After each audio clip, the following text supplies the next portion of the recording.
Both dropped after the defeat in Belgrade. For manager Alan Mullery, his future uncertain, a testing time.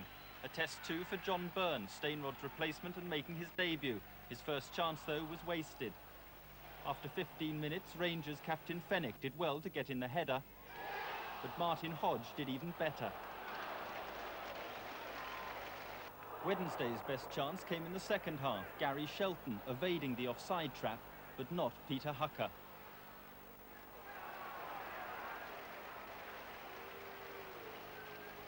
Rangers, though they were on top, simply couldn't score. Mick Lyon's poor clearance giving Byrne his second golden opportunity. A depressing day for QPR and manager Mullery. Guarantees entertainment quite like Watford. Their 14 First Division fixtures have produced 62 goals, an average of 4.5 a game. So although the fact that the opposition have scored 33 of those means Watford are in the bottom three, the crowds here at Vicarage Road are 25% up on this time last year. It's to stem the flow of goals against that John McClellan, the Northern Ireland defender, has been signed from Glasgow Rangers. He's played league football in all 4 home countries, played in all 4 divisions in England, and played in every position on the field. Well, Watford earned their first home win on McClellan's debut last week, but their plan to keep the side which finished that match has been disrupted by a training injury to David Bardsley. So at number 2, Lee Sinnott, who was dropped to make way for McClellan, returns at right back. Sheffield Wednesday are without their regular number 2, the injured Mel Sterland, so Gavin Oliver continues there. At number 7, Brian Marwood returns at the expense of John Pearson, who's the substitute. And Sheffield Wednesday, always a well-supported club themselves, and many of their fans have made their way down from Yorkshire for this afternoon's game.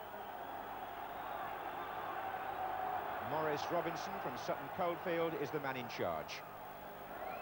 Well, this match has been billed, rightly or wrongly, as the battle of the long ball. 2 teams whose arrival in the First Division was stamped with a label demanding early delivery. Kenny Jackett at left back for Watford, who are in the yellow shirts.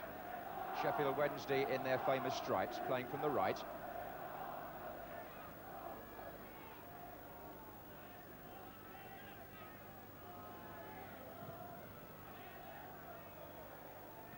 Terry.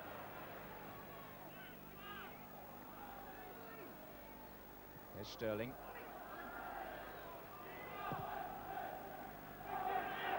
That's Smith marking Riley.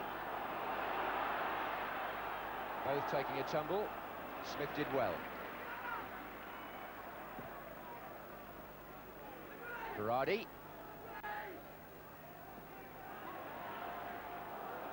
That's Mark Smith again to Andy Blair. Marwood's out on the right wing. Oliver's overlapping outside him.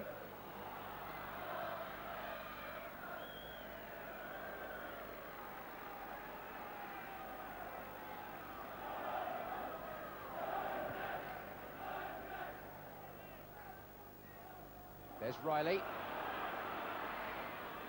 Support here, both ways. Riley's shot. Oh, and a mistake, and Blissett nearly in. Well, we've had lots of rain. The ball may be slippery, but Blissett almost cashing in on a mistake by goalkeeper Martin Hodge. Riley's drive was a sudden one, and Hodge couldn't hold it. Blissett off him for a goal kick.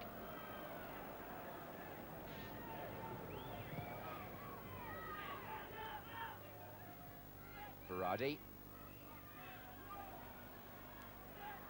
John McClelland warding him off.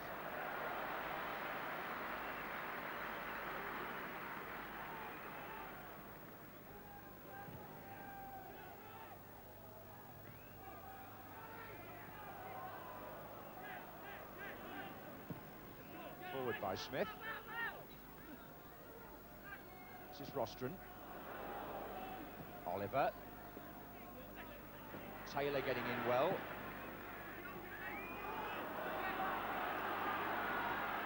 Sinnott. Taylor on to Riley. And still George Riley. That was promising. A deflection, and it's an easy goal. for John Barnes. John Barnes the scorer, and George Riley very much involved. He made good space as Sheffield Wednesday momentarily thought about offside. The shot was deflected over the goalkeeper, and John Barnes ran in after 12 minutes to add to his 2 for England in midweek, the first goal for Watford today.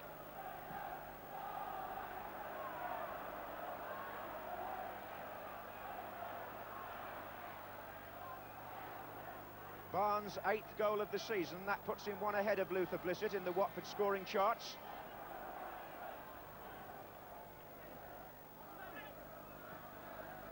It is Varady, good control.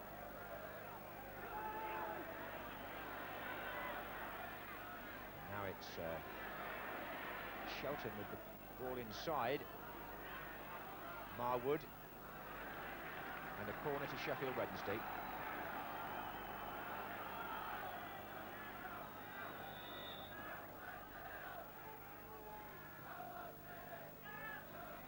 George Riley helping out. Here's Shelton, a volleyed pass back to Andy Blair.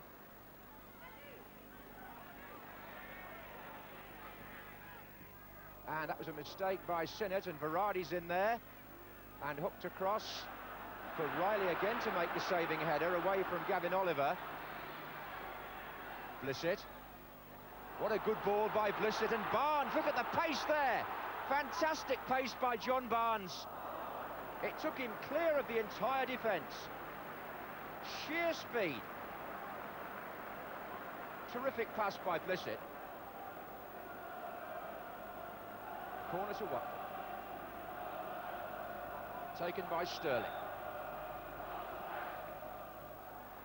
And Hodge taking it away from Riley.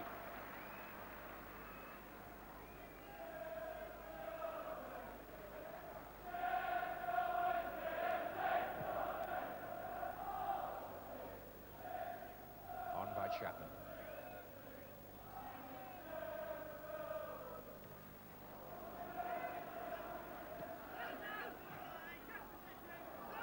Blissett. And Luther Blissett goes alone. Oh, good save. Explosive shot, aim for the near post area from Blissett, and Martin Hodge equal to it.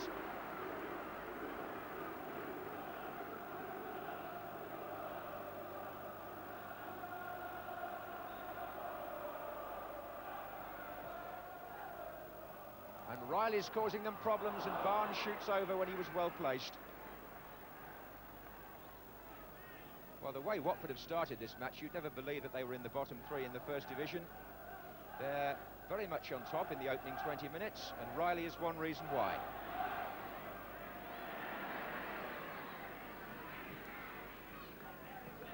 Riley, Taylor. Watford have got 6 players forward here. This is Sterling. It opened up for Sterling. Good save again. Sterling, who scored in his last 3 matches for Watford, deprived by Martin Hodge.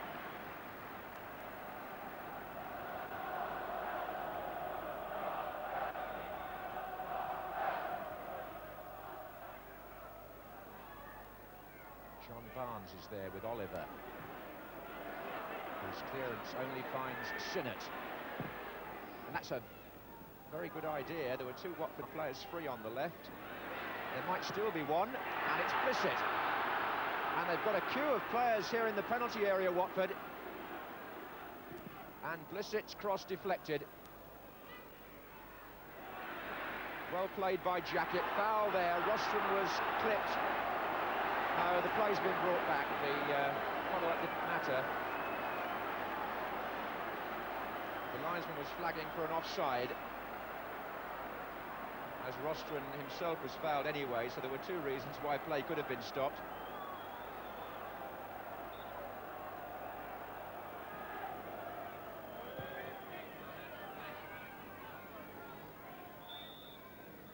Well, it's wrong to say that these 2 teams play the same way, despite all the pre-match previews.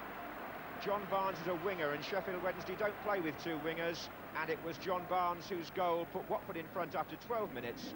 for a half-time lead, which on the balance of play they deserve.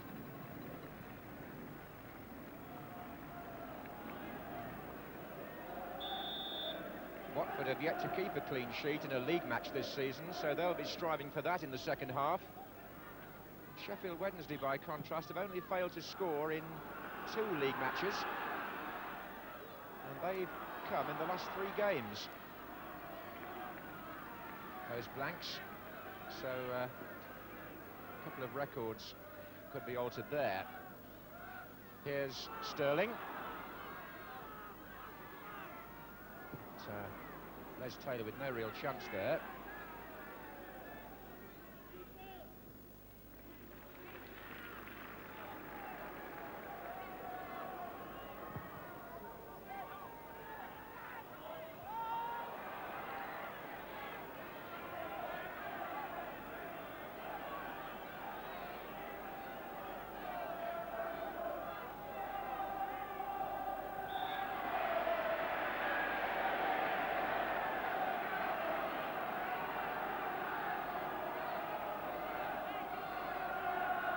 So this free kick going to be taken by Sinnott.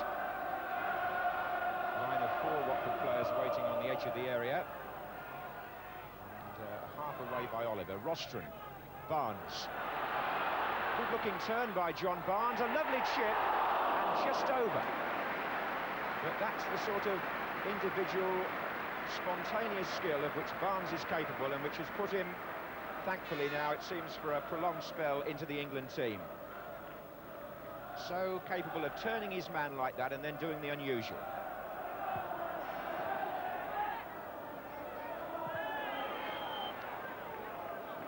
So we're 10 minutes into the second half here. The score's still 1-0 to Watford. And Sheffield Wednesday have the free kick to be taken by Gavin Oliver. Chapman is climbing on the far side, claiming that he was fouled, but the referee not interested.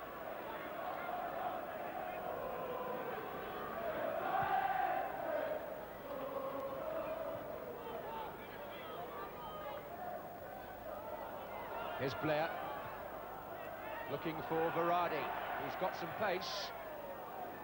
John McClelland uncertain of his clearance. Marwood was hovering, and that's hit the post, and a lucky escape for Watford.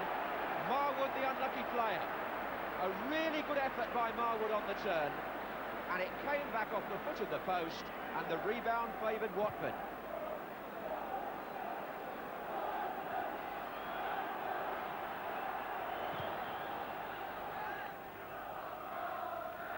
Barnes. Good effort again. He's tested Hodge there. They're appealing for a corner, but he just kept it in, actually. Martin Hodge.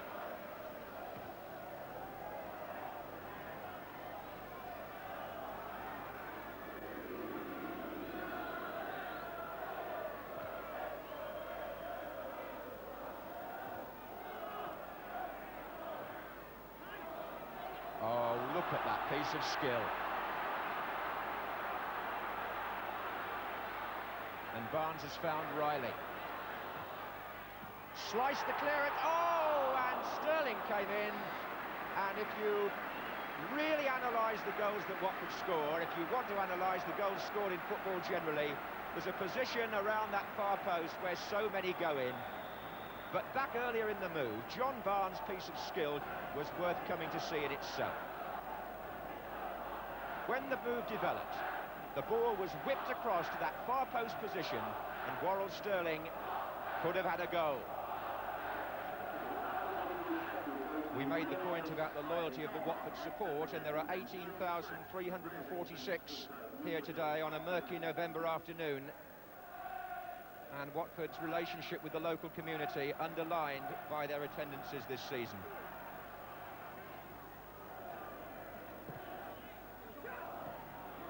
Shirtliff.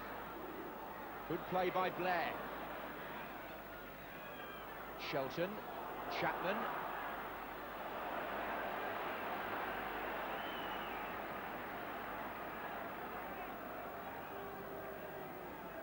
It's a throw-in.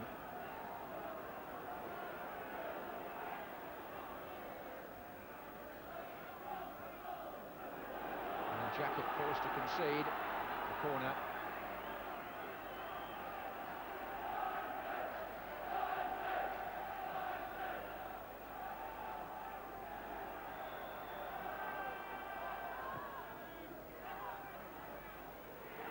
Shelton coming through for the shot. It's Smith who pushes it back in again, and Mark Smith once more. And Watford are battling here. Terry, they can't get it away. Lofted back once more towards Berardi, and now Marwood. And Chapman's coming in. Tony Coton, half a punch on it. George Riley finally volleys clear, to the relief of the Watford fans, but for how long? Marwood.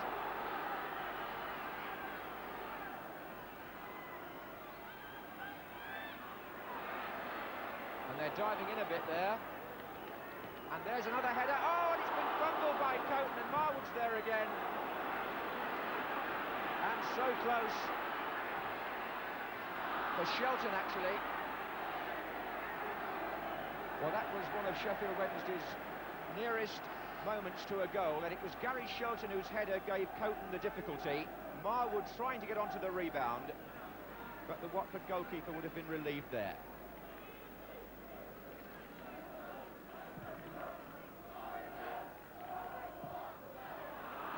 Chapman, Shelton, Berardi.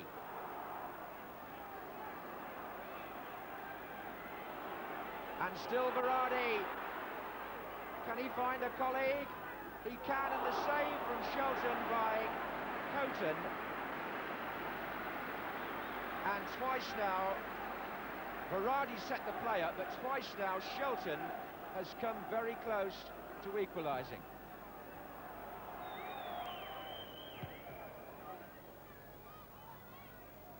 Barnes. Onside, Luther Blissett. No, good goalkeeping actually. It may look like a very bad miss, but Hodge came off his line there, and I don't think Luther Blissett really had anything to shoot at all, except the goalkeeper. He tried to steer it past him, and it didn't look a good finish. On by Chapman. Up goes Lyons, away by Jacket. Chapman again.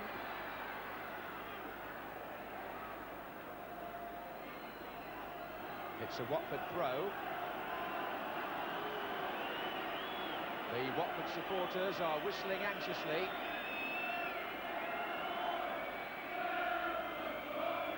And Riley needs to make that. Here's Chapman for Wednesday, and Worthington. Sterling hoisting it away, and this could be Sheffield Wednesday's last chance. It's going to be Blair with the corner. Not the best that he could have produced, and Watford may be on the way to rebuilding their season. It's their second successive home victory in consecutive weeks. It's the first time they've kept a clean sheet in a league match this season, and it's Sheffield Wednesday's fourth match without a win, 3 of which have been lost, and in 3 of which they've failed to score. So there could be trends in that, we'll have to wait and see. But on the day, it was John Barnes who got the only goal, and he had moments in the match. Game at Hillsborough, as referee Tom Fitzharris awarded Wednesday an historic number of penalties. This first after 16 minutes, apparently for a push by number 8 Brian Steen. Both sets of players looked puzzled, but Andy Blair gratefully put Wednesday 1 up from the spot. 15 minutes later, the crowd of 18,000 saw Wednesday go 2 up, Luton's defenders failing to get the ball away from danger, and Brian Marwood scoring an opportunist goal. More eagle-eyed refereeing profited Wednesday in the second half and compounded Luton's misery. Even a slow-motion replay, though, fails to confirm handball here by Maldoneki after 53 minutes. But Blair scored number 2 and set himself up for the first hat-trick of penalties by a league player for 6.5 years. Not even Luton complained that Stacey North's challenge didn't merit a penalty. And Blair's penalty hat-trick was the first ever by a Wednesday player. Believing the game won at 4-0, Sheffield pulled off Mick Lyons and promptly conceded 2 quality goals, both scored by Steve Elliott in the final 9 minutes. Irrelevant to the result, but adding to Luton's despondency at their Milk Cup exit.